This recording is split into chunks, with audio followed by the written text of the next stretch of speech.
Welcome to the Wisdom Check by Tabletop to Keyboard.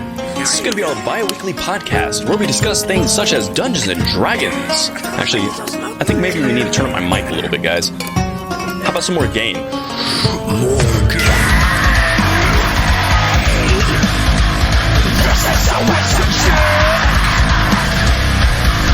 This is the intro to end all intros. Talk about Dungeons, Dragons, and Now, I don't think that's proper. This is a family show after all. This is the intro we can use, fellas. It's good, clean fun for everyone. Welcome to the Wisdom Check, where we have wholesome conversations about the dilemmas we face every day. Nah, hold on a second. I got your intro right here. Yeah, that's better. Welcome to the Wisdom Check. Well, I'm right, Jeff's wrong. We're gonna have guests on to talk about it. It's gonna be awesome. Because I said so. He is right. He did say so. I don't know. Is surf music the best music for a podcast about D&D? Fuck yeah. Okay. This just in, nobody can agree on our intro for this podcast. So we're just going to start. Welcome to the Wisdom Check. Roll for initiative. Fuck. A 1. It's like every time. All right, everybody. Welcome to the Wisdom Check here at TT2KB. With me, as always, over there is Jeff. Hey guys, how's it going? And our special guest is Lindy from LaughLoveLindy. Lindy, you want to say hi to her? Hi, everybody. All right. So, for those of you who are joining us today, thank you for the quick follow already there, Shiny. No kidding. Much appreciated. So, one of Lindy's players, actually. Plays Igor in the show Adventures in Exandria, is that correct? The game that was on prior to you coming over here to join us tonight. So, I hope everybody who's watching got to check out some of that right before you come in here today. Thank you for doing that. Thanks for another follow there, ZDamon06. Much appreciated. Yep. All right. Okay. So, with the follow train going on here, we also have some tabletop RPGs to talk about tonight. So first, Lindy, why don't you give us a little of your background? When did you get started playing tabletop role-playing games? So I started with tabletop RPGs with D&D 5th edition, I want to say about 4.5 years ago. Mhm. So not too terribly long. A coworker of mine was like, hey, you want to play a D&D game? And I was like, yes. I've been waiting for this question my whole life. Yes. And Great coworker. yes, fantastic. And I've been hooked ever since. We played one game. I started with a half-elf bard and just was instantly hooked. I was like, so we're going to play again like tomorrow, right? And they're like, no, this is like a once-a-week thing. I was like, so tomorrow. But that's pretty much been how I've been ever since. Got started on Roll20 after moving away from my hometown and had to find a new group. And that's actually the same group that I'm still playing with now on Mondays and Tuesdays nights. So No kidding. So did you find them through Roll20? yeah, it was the first group I randomly applied to join a game with. And we've been just, Unbelievable. it's been amazing. So That's Yeah, awesome. it's really interesting to hear how people are using Roll20 because, for us, we used it just because our group moved across the planet from each other and it was a necessity. So for us, it was a tool to keep us together. And we're hearing from multiple of you guys that keep coming on the show, and it's just the way that you guys have met your new groups. That's freaking really cool. they're my home group now. I'm like, yeah.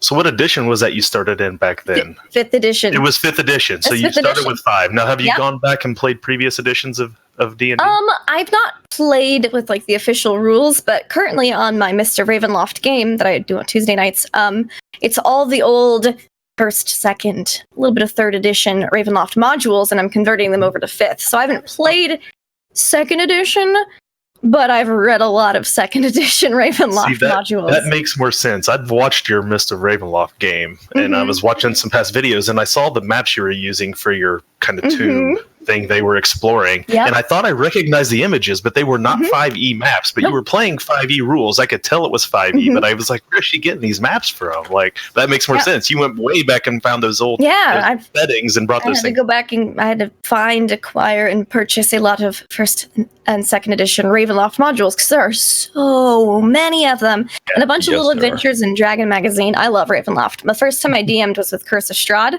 And I instantly just fell in love with the kind of genre and setting. So that's why I've read a lot of second edition, is just doing a bunch of Ravenloft research, but I haven't actually played it. I just know how to convert it all to fifth. So the game we just saw you playing a few minutes ago kind of had like a steampunk element to it. Now, a little bit. Do you find that that's like a consistent thing you guys like between Ravenloft and that?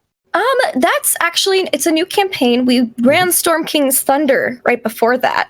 This one is just happened to be a lot of characters' backstories, kind of had more of a mystical, mysterious, slightly Ravnica element to them. And we're playing in Exandria, so, Tal'Dorei, Matt Mercer's world. So we were like, let's just kind of mash some stuff together and have fun with it. And I'm digging the steampunk aesthetic. I like steampunk. I actually haven't played in any real steampunk games yet, but it's on my to-do list. So. That's pretty cool. So how's it like playing in a campaign world made by a fellow streamer?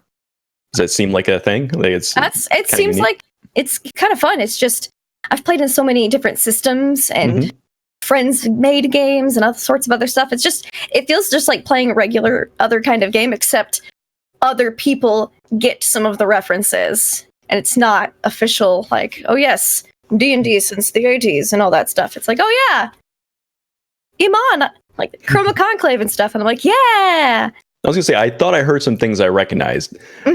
So do you feel like the Matt Mercer effect, where you feel like pressure to live within his system, like what he's kind of coming up with and keeping up with what's going on in his episodes, or so just I watched the whole first series and I watched about like the first 17 episodes of the second one, and then I was like, yes, I'll play 15 campaigns this summer. And I have not caught up since. Just time is just so much time goes into watching episodes. So I get the big hits from all the fan art on Twitter on what's going on, but we're pretty much just taking a lot of the lore and stuff that we see and incorporating it. But for people who haven't watched a lot of Critical Role, it's still going to be very easy to follow that kind of campaign thing because we're not making it exclusively about it. We just happen to be set in that world. Yeah, you're just existing somewhere in there, but you're not intersecting with plot lines that they run. So it's exactly. Oh, that's kind of cool. Now, I can understand why you don't have a lot of time to catch up on Critical Role. We were looking at your schedule for the week, and I was telling you before stream started when we had you, during the countdown. I was like, I've been watching you on your LaughLoveLindy channel for a while now.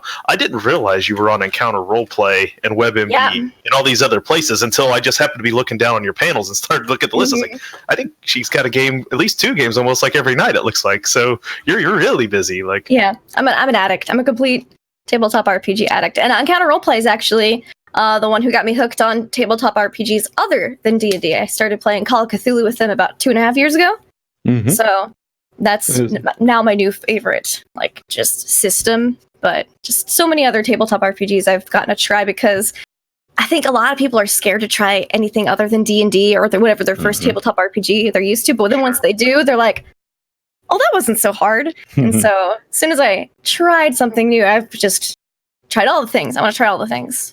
Well, I was seeing that you had like Mountain of Madness and stuff on there. So there seems to be a lot of horror in the genres you're playing. Now, again, like I'm trying to like read in, to the tea leaves a little bit more than maybe is necessary here. But is there a consistent like theme of horror in your games, or is that just happenstance? I'm the biggest scaredy cat. I cannot watch horror movies.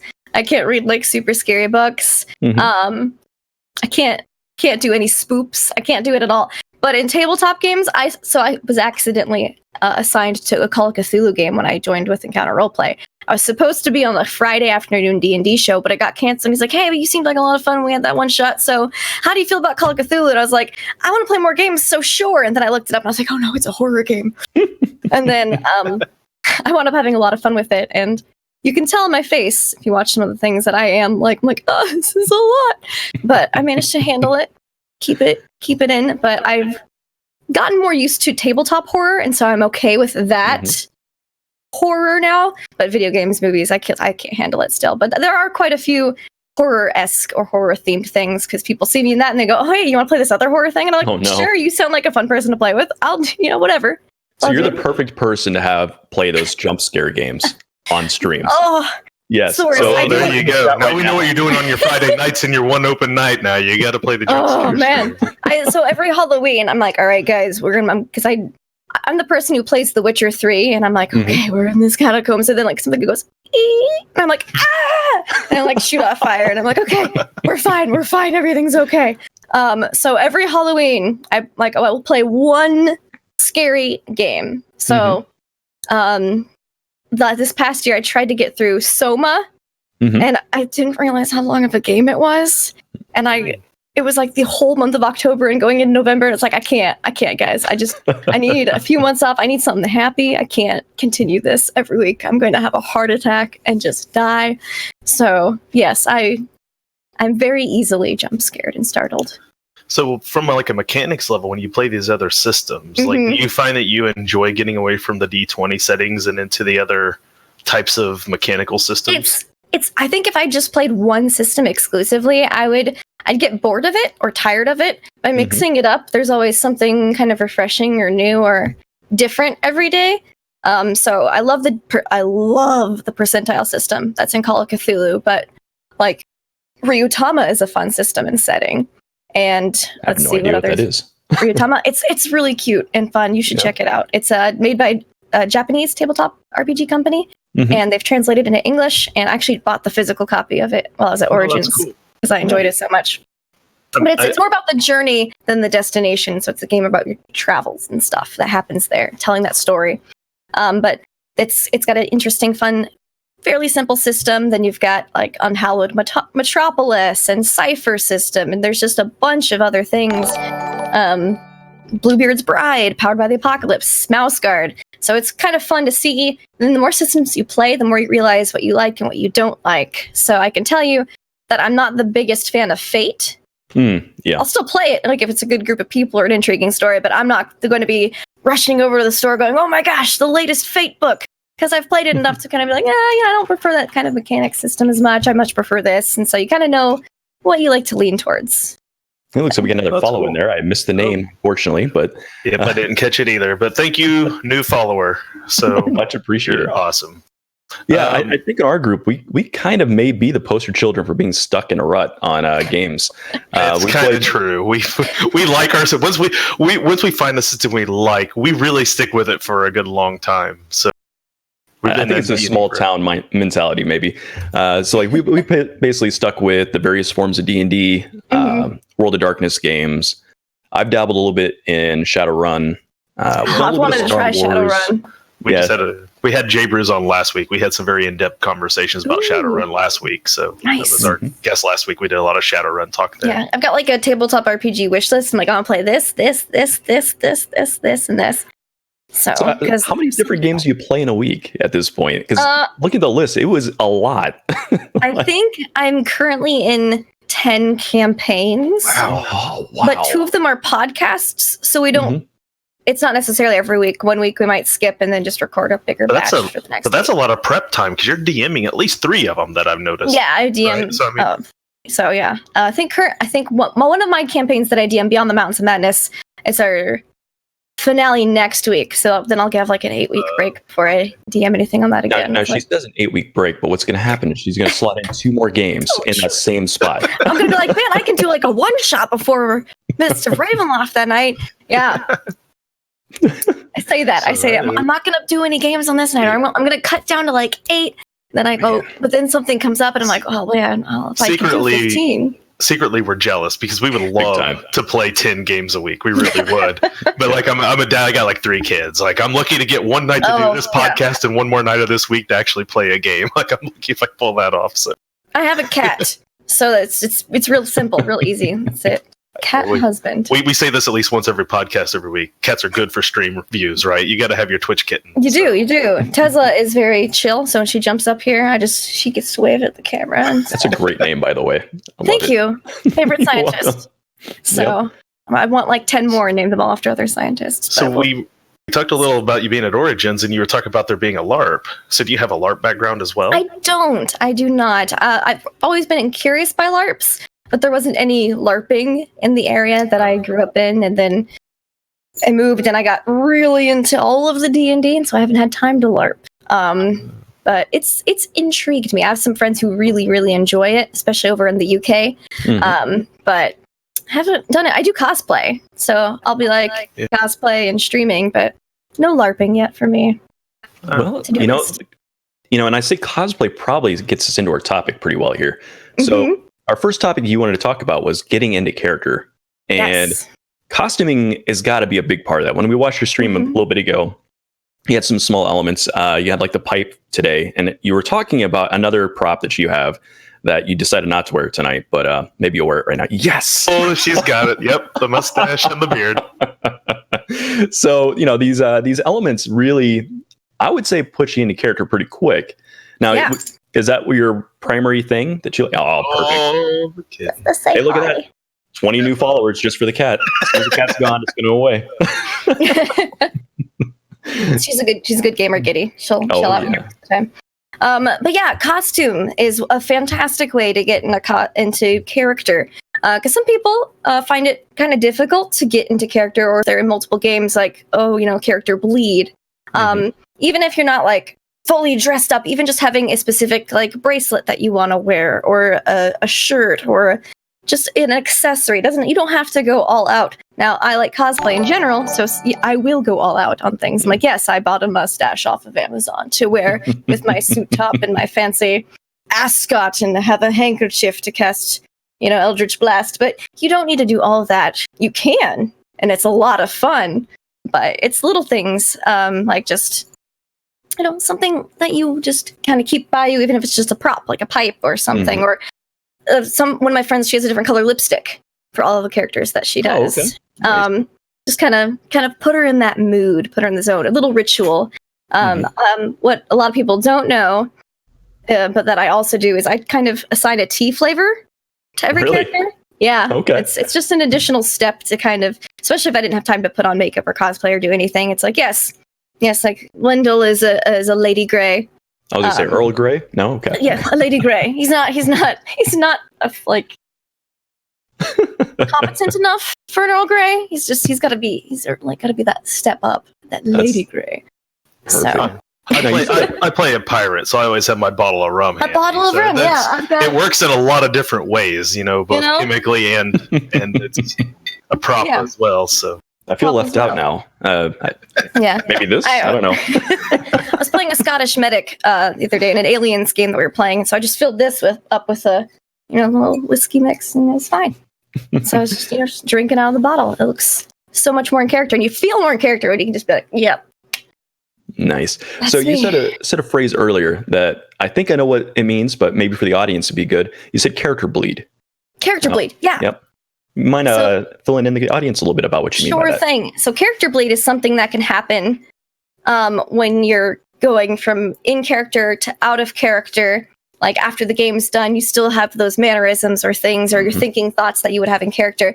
But some people also experience it between campaigns. Let's say their Tuesday night game, they're playing an elf wizard, and on their Thursday night campaign, they're playing a dwarven fighter. Depending on how they keep their notes or stuff, they might have a hard time separating like the two thought processes, or how so-and-so would react versus so-and-so, or accents. Sometimes it's hard to keep voices separate. I also like to assign accents to each character, because that's when you play so many, it's a good way to help keep them all straight. It really is. They all talk differently. There's only so many notes you can keep for yourself. So, we've talked a little bit. Okay, so you got costumes, you got tea, you got accents, and so these are all ways to kind of get you into character and get you back out. Like we talked about in previous episodes, we had some costumes for our LARP characters. Oh yeah. And for he and I, Dustin and I, we both had different mannerisms and kind of personalities we kind of adopted. One of the characters I played was just intensely paranoid. And so for hours after the game, I would feel physically sick, and just anxious and nervous until I took off the costume.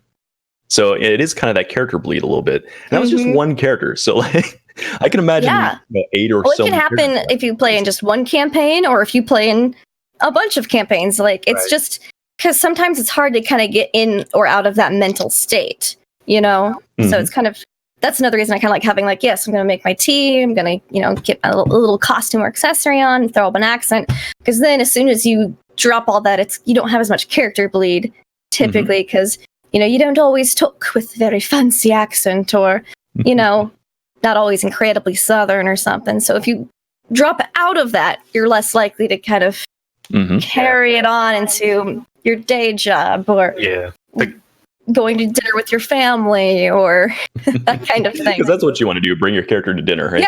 Yeah. The character bleed used to get real serious at LARP because you would go there at like 7, play till midnight. We'd go out afterwards for like food. And like people would still like want to run like scenes. Like you get emails in the middle of the day. Like it was like you almost never got out of character sometimes when things got really bad, like for weeks on end. So it was always really interesting when you talk about character bleed because it was always so bad at LARP. I can imagine it's even worse in a LARP than a tabletop RPG because a LARP you're like a whole body present there. Whereas especially in streaming, it's like I'm present from here up. Like what's pants? I don't know. Where's those? What? Yeah, so like it was always interesting because like for me, when I would get ready to play my Gangrel Landon, I had like a certain set list of music I would listen to on my way to game. So for me, I'd use music. You know, I had my hat. You know, I had a lot of things in there. You know, that I would use to help me get in the right mental play. You know.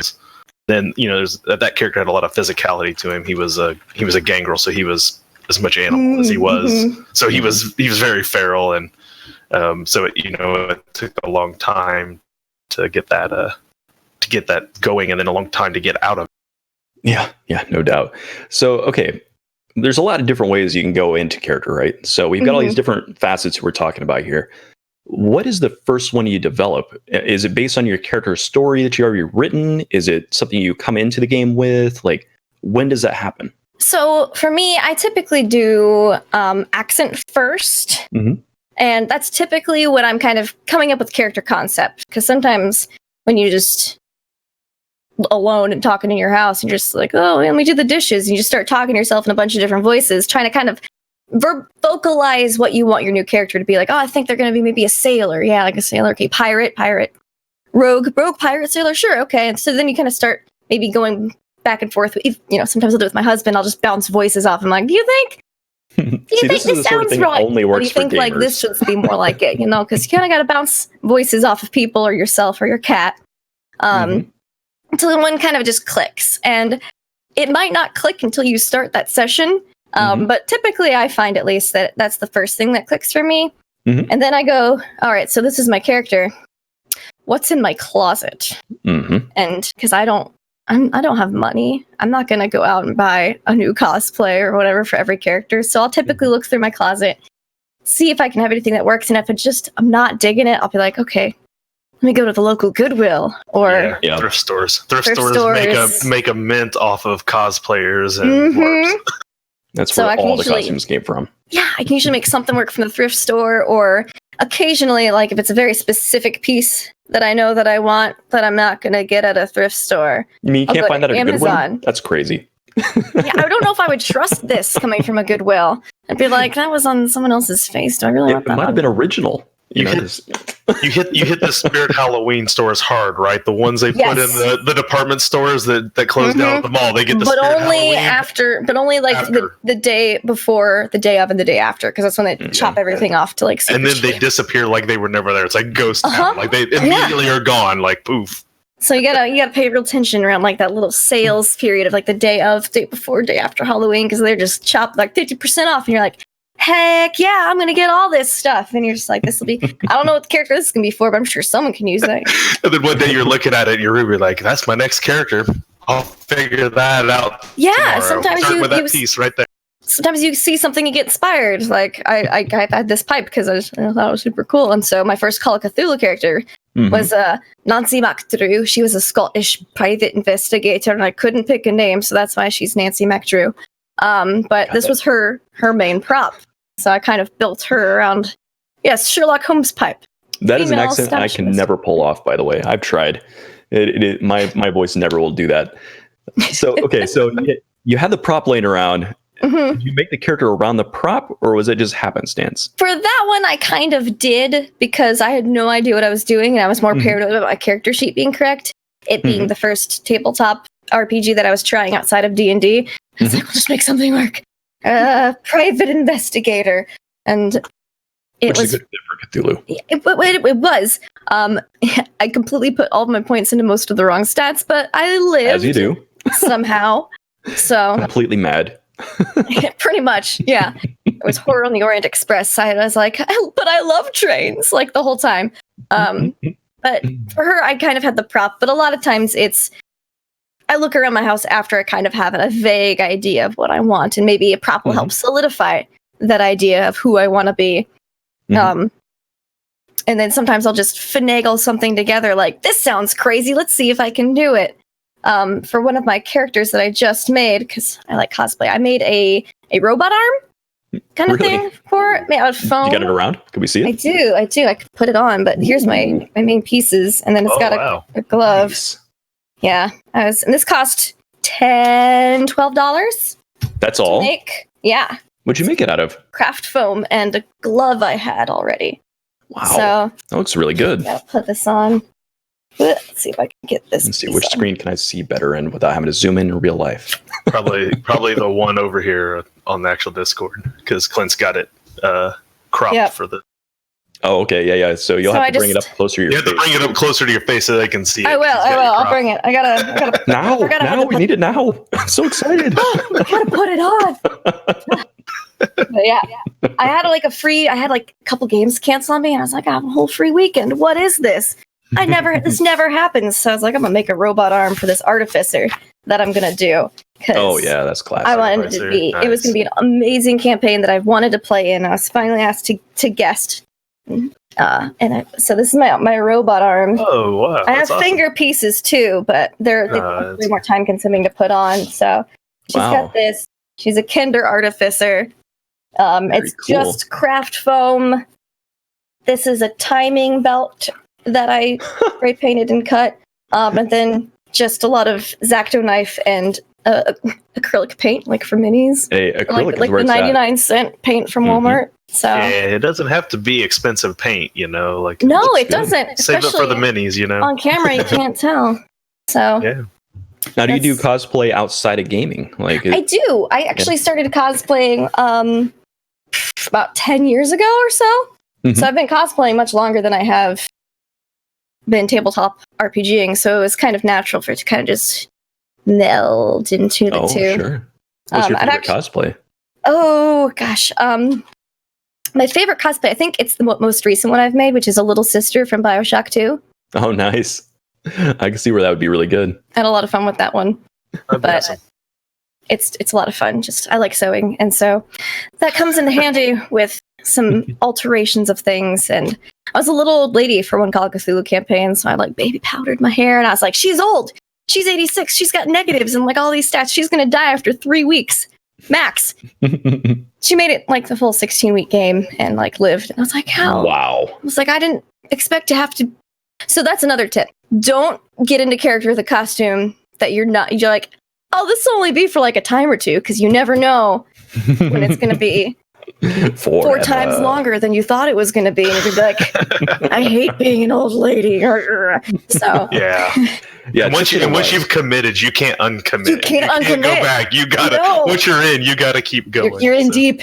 And it's also because you're a skeezer voice. That was a mistake. yeah. So don't stick with a voice or a look. You're not going to be able to keep up or aren't happy with, because once you have that expectation set. Yeah, someone in the chat knows crabapple. Mildred Crabapple lived 16 weeks in Call of Cthulhu with no fight skills and negative HP and speed. Or not negative, but really low. See, that's the secret. If you can't survive a fight, you stay out of fights. Yeah. It works so much better than just trying to survive the fight. It does. Well, the main problem is in Call of Cthulhu, you have to run away from a lot of the fights, or you're just going to die because you're just human. But I was like, I have no speed. I'm literally going to die with the first monster we fight. But no, all of my fellow group members were amazing. And they're like, help the little old lady out. And I was like, you don't have to do this, really. It's okay. I've lived a long, full life. I've been around since the Civil War. It's fine. Just leave me. Don't worry, the Predator will ignore me. I'm not a good target. I survived the Depression. Cthulhu's got nothing on me. Basically. That's So, well, I never hated it. There was mornings I was just like, I don't want to wake up an hour early to get old ladyified and then have to scrub it all off. Now, it only took, now by the end I had it down to 20 minutes. But for the first couple of weeks, it was, I don't know what I'm doing. Let's see if this works. So when you're playing a character, you can put that kind of commitment in. Now, when you're DMing and you're doing NPCs, you can't necessarily costume up for them. You can't do those changes. How do you get into characters for your NPCs when you're doing it? Do you find it harder because you can't go through those steps? So there's sometimes I'll have NPC bleed, or I'll be like talking like, wait, that's not how they sound, and I'll be like, and I'll rewind a little bit, like, and then re-say it as that NPC. But a lot of times, accents and mannerisms.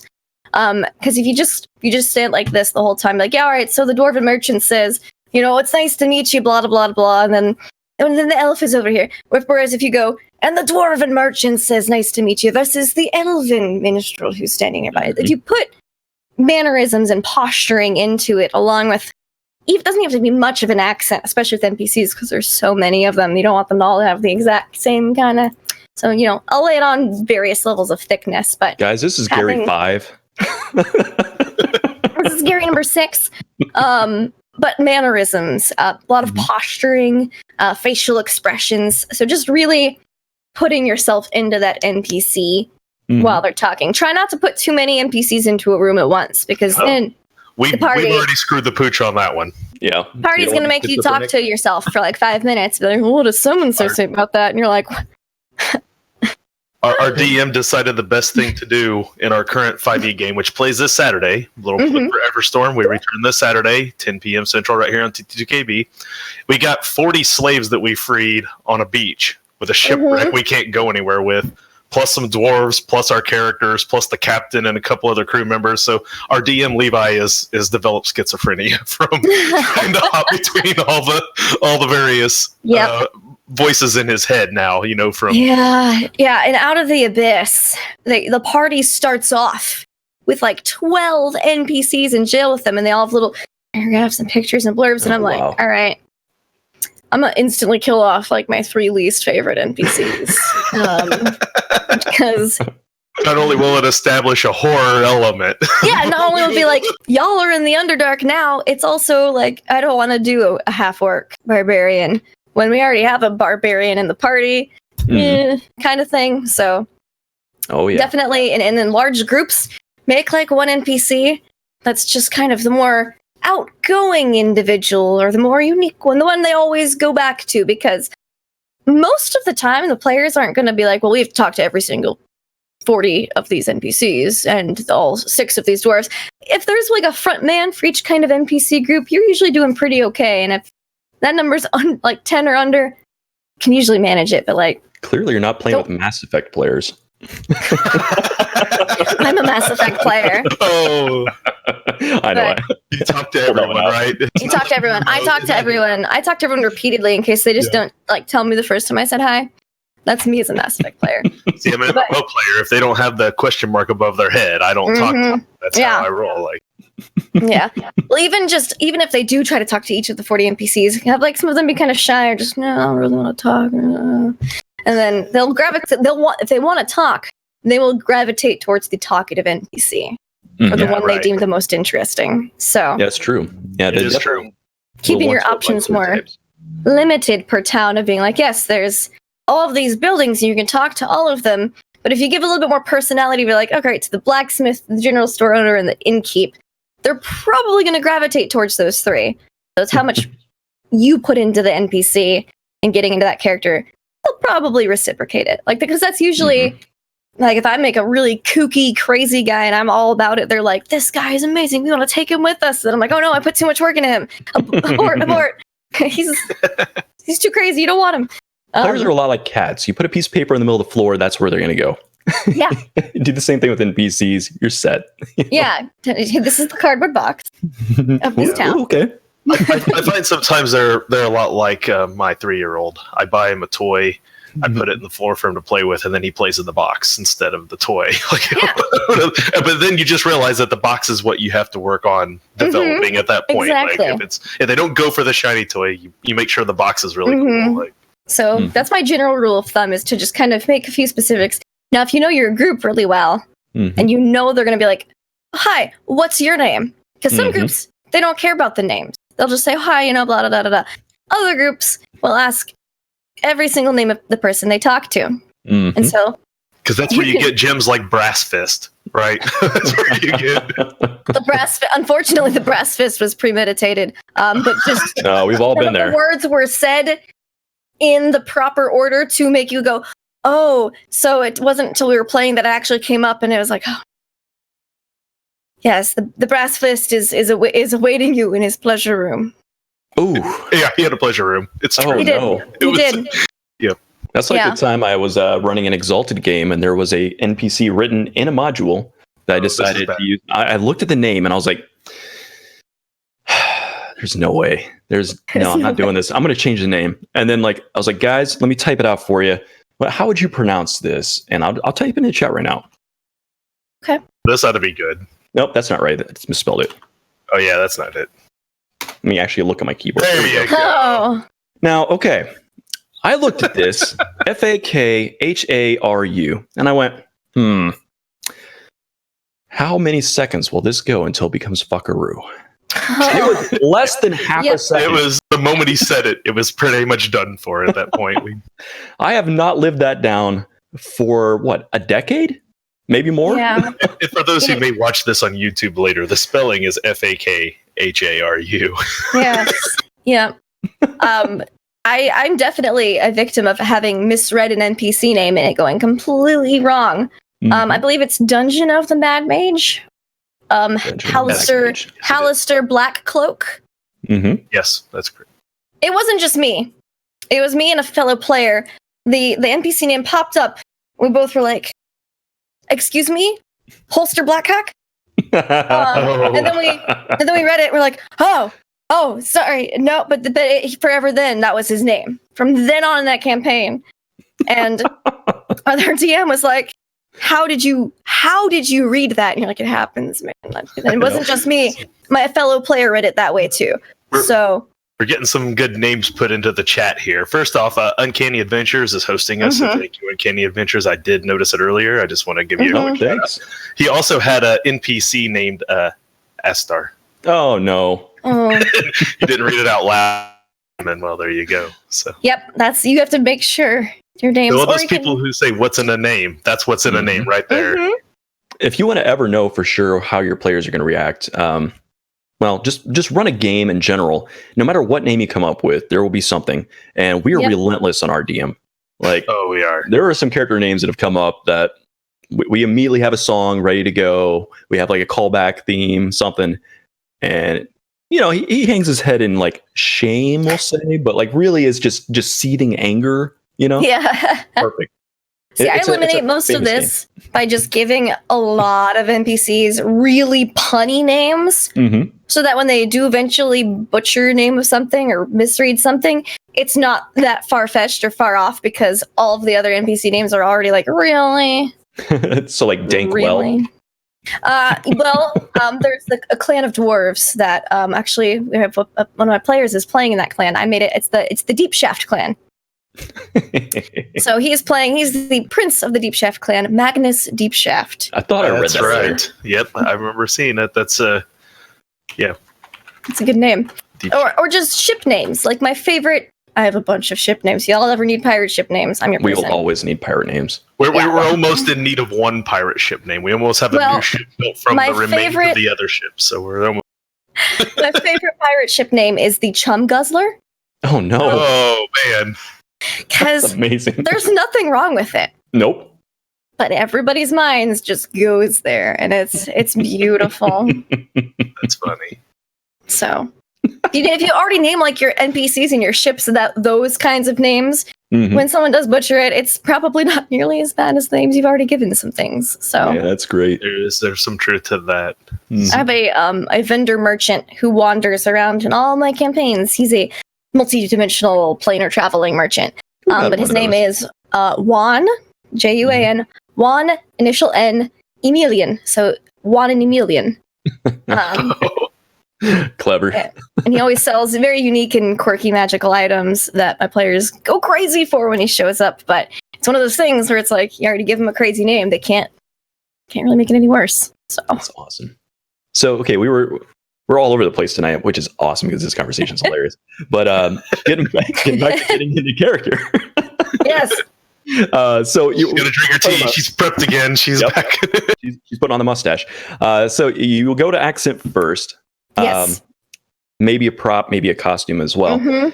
Now, do these things happen before you write a character up? Like in that one case, that was the case. But are you coming up with character concepts and backstory elements and stuff first, or are we going straight to here's something that inspired me in this voice or in this costume piece? It depends on the character. Sometimes I'll make a character based off a prop or an accent that I really like, oh man, I really want to do a Russian accent. What can I do with this? Because sometimes you're doing a bunch of accents, you're like, well, this is the one I'm not really using that I'm not going to absolutely offend people with and butcher. Oh, so, good luck. Yeah. So you kind of pull that voice out and you go, what can I make that has this kind of voice? Or sometimes you'll be like, you'll see a character on TV or movies and you'll be like, they're a cool character. I want to make something based off of them. And you'll just kind of steal their accent or their mannerisms or something. And that'll inspire your character and their backstory. And then you kind of get the rest of the elements together later. But for me, I'd say it's pretty 50-50. Usually accent does come while I'm making the character. But sometimes I'll have the full character sheet, backstory, everything written up, sent over to the DM, and then I look at my closet and I go, now what am I going to wear? Whereas sometimes it kind of happens while I'm writing the backstory. I'm like, oh, they have a scar? Let's get an eye patch. Yeah, we'll get an eye patch for that. I can make an eye patch, no problem. And so kind of some elements kind of happen as I'm writing the backstory, but a lot of times it's accent and some mannerisms. Write it all out, get it to the DM so they can do their work, and then look in my closet and ponder. So just out of curiosity, does the sheet come after that? After you've done all that, then do you sit down with your sheet and you're like, here's what this person's going to have? Like, do you go through that process after? Typically I do the sheet before the outfit. I get out all of the stuff that the DM needs to see, but occasionally it's done at the same time. So I'm typically pretty on top of getting my character stuff, not the day of. Now, ask me to level up, that might be like a couple hours to a couple minutes beforehand, but the initial getting the character done and ready is typically done before I kind of give them a look. Because I think personality is a little bit more important than looks, and you can base a lot of your looks off of their personality and or backstory and or stats. So now, I don't know if you play games in a non-virtual setup like we're in right now, like online. Do you play them in person? I do sometimes. Not very much currently where I'm at now. But if I ever move back home, my sister has gotten into tabletop RPGs, and so I assume I'm going to be playing some games with her and her little D&D group that she's found.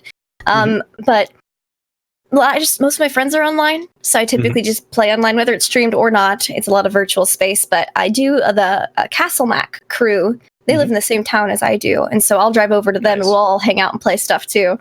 Or at a convention. And this is on top of your 10 stream games a week. No, you're already running like. Shh! I'm going over there Wednesday night for talking wine. But yeah. So if I have a friend in town, we'll sit down, we'll play a game.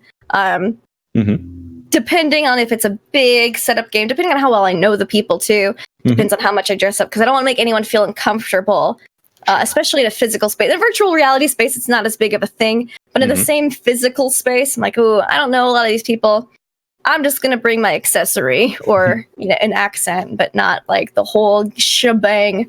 Yeah, but so it's convention, it's fair game. Oh, absolutely. Like you picked up on a part of what I was getting to there is that like sometimes groups are a little bit more or less comfortable with role play, period. And then costumes is another level of that. And then I was also kind of wondering if in games where you don't have a visual element to it, like we're seeing each other right now, but I'm wondering if in those cases, do you still wear a costume even though we can't see you? So it depends on who I'm with. I would love to. If I could walk around 365 days out of the year wearing a costume, I probably would. But it's not. It's slightly frowned upon going to the grocery store, with like blood and stuff. So you shouldn't do it all the time everywhere. There are professions about it. There are. I'm not skilled enough to do that though. So I'm just that nerd who's like, yeah, I'm gonna wear this outfit to the grocery store. Hey, nobody is until they are. It's very true. Yeah. It's very true. Now, occasionally I'll be like, well, I'm already wearing this and I have to go out and pick up this thing before the store closes, so I'll just go out in costume.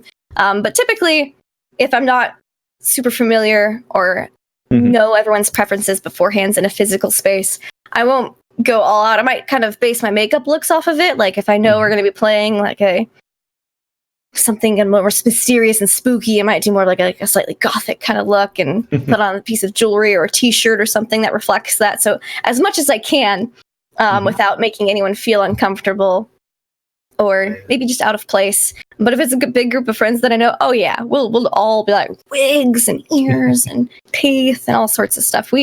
Most of my friends are down to dress up and all the good stuff. But if I don't know beforehand, I typically won't because I don't want them. But I'll bring a prop or a little something. How'd you get into cosplaying? Was that like something you've always been doing, or just? You said it's been like 10 years. So it's been like 10 years now. Maybe even longer. So I made a Princess Leia costume, as you do, cinnamon bun hair, a very long time ago. And I didn't know how to sew, so I hand stitched it together very poorly. I bought some fabric and I laid on it. I was like, trace me, and my best friend did, and I loved the result, and it actually didn't turn out that bad. And my mom was like, all right, sure, you want to learn how to sew? And I was like, yes. So I want to make costumes. I always thought dressing up was really fun. I loved like Halloween or fall festivals or kind of like Ren Fair type things. You go and you dress up and everyone's like, wow, you're a princess or whatever. So I'd be like, yes, I am. Thank you. I'm also a pirate princess. Thank you for noticing. So I really enjoyed sewing as a hobby and making costumes and stuff. I definitely made a very B- movie in my backyard as a kid with my friends. We're like at the camcorder, we were all dressed up and we had like a little script that we wrote that we memorized. And so I always kind of liked like the RP kind of stuff and dressing up. And the sewing just happened to come before I got into the D&D. So were you a drama kid as well, or? I was actually homeschooled. So definitely a drama kid then. So there wasn't a drama class, but my friends and I would run around just like community theater or anything like that? No. Once I got into college, I was like, I don't want to be here, so I'm just going to do my IT and graphic design stuff and get out. So I'm just going to double up on classes and have no free time. Get out, be done. So I actually don't have any actual theater or drama or any of that kind of background, but I've always been interested in that stuff. None of the opportunities just came up for me until D&D. So it's a good outlet. It's a very good outlet. I feel like Dustin hasn't got a chance to say anything. Oh, it's all right. You've actually asked most questions I was about to anyway. That's right. I saw you open your mouth. I was like, nope, not this episode. It's all right. Usually, like I said, usually I'm that guy, so it doesn't matter. If you get to, it's all good.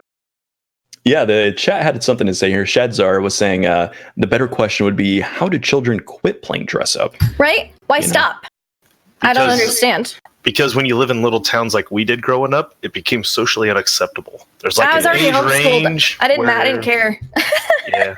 But like when we like, I'm going to turn 40 this year. So dun. Yeah, I know. There it goes. All the gray hair. It's already there. It's too late for me. I'm far by gone. Yeah. But I was already that person, and I didn't care at all. And so I was like, whatever. You can think I'm weird. I know I'm awesome. Like that's been me since like age 2, which made for some really interesting scenarios. I'm sure I was not the most well-behaved child because I was like, I do what I want. But I turned out okay. So my mom was a clown and also did singing telegrams. So I ended up having to do a lot of that myself. So I'm with you on that. I've been there. Yeah, I just never stopped. I was like, why? Yeah. I like this. Why would I stop doing this? I don't care what you think. Well, I mean, we had, like I said, growing up, like when our time, like it was like you had to kind of hide a lot of this stuff. Like it's so different now for people coming up into these hobbies because it's so much more open and accepted. Both the video games, the tabletop role playing, all that stuff is so much more accepted now than it was when I was 14 years old. I have a 14-year-old boy, and he can do that stuff. He goes to school. They talk about it. Like he's got friends that want to start playing D&D. They want me to run a game for him here, and I'm like, when? but it's amazing how different it is. Like he could just openly talk about that stuff at school. Like I'd have got beat up. It was a different world back then. Like. Yeah, the world is changing, man. And I mean, I assume it's got to be the internet, the prevalence of fast internet connections, being able to bring communities together, bring geeks out of the closet, I guess. But there are probably shows that are pretty big about kind of opening that door as well. Mm-hmm. Like Game of Thrones got a lot of people into fantasy that they're like, I don't really like fantasy. And then they watch, they're like, well, I love Game of Thrones. Oh, wait, there's dragons and magic? Yeah. It's not just a drama.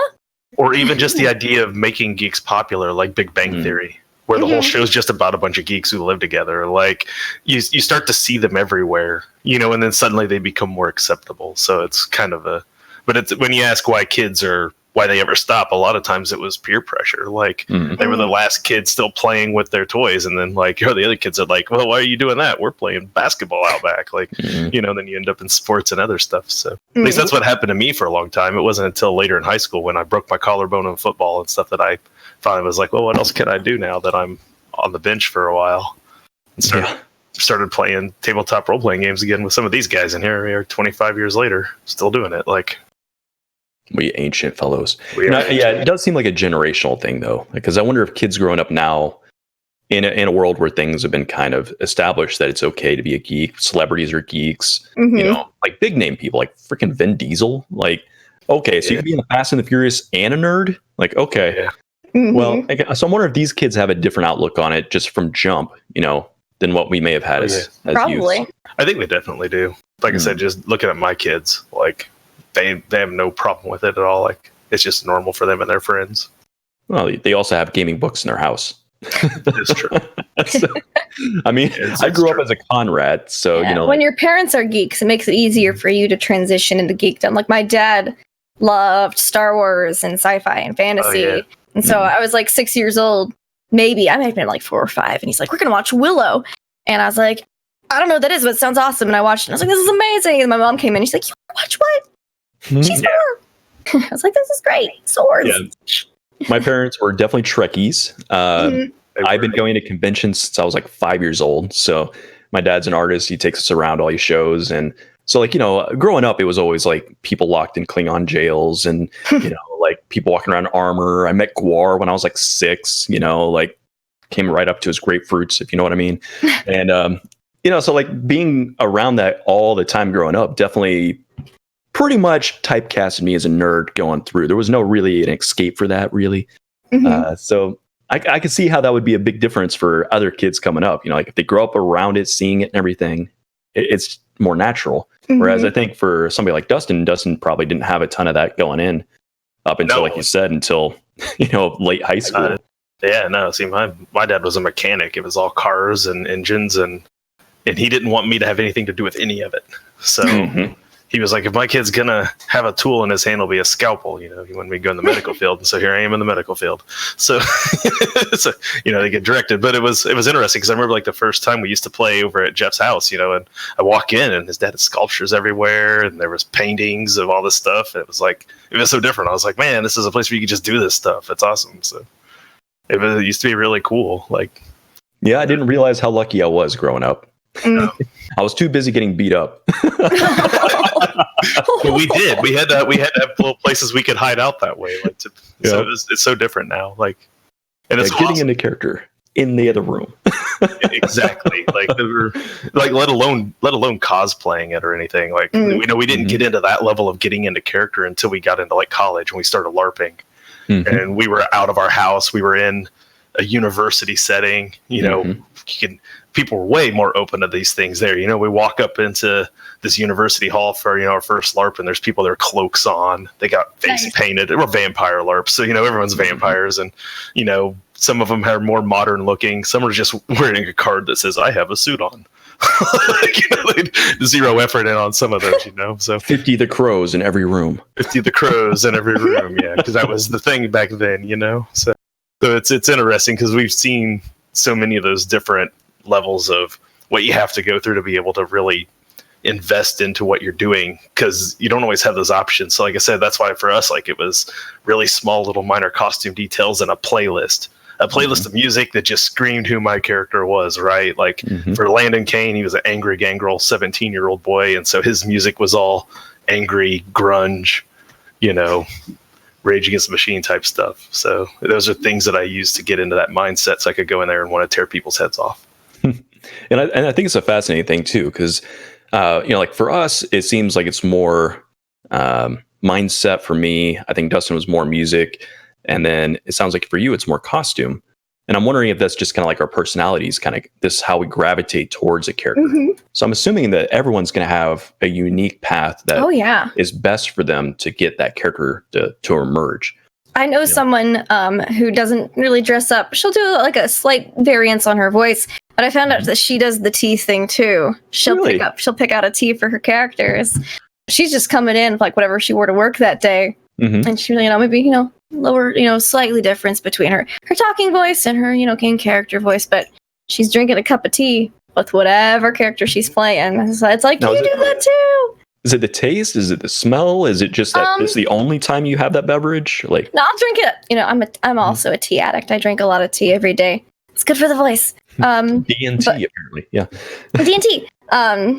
But no, it's just kind of like that. It's just another ritual, just a small thing to help you get in a character. If you're always talking like that, maybe even if you're not wearing the same thing, you're always talking like that, and you're having the same kind of beverage or food, like the same rituals, like, you know, Sunday night roast or that kind of thing. You get used to that kind of same thing happening at the same time every week with the same people. Just one of those nice things. Like, oh yeah, we go to the pub on Saturday evenings with so and so, so and so, and so and so. Then everyone's got their favorite drinks, and so you just hang out. Kind of one of those things. It's just a little thing to help that extra little step.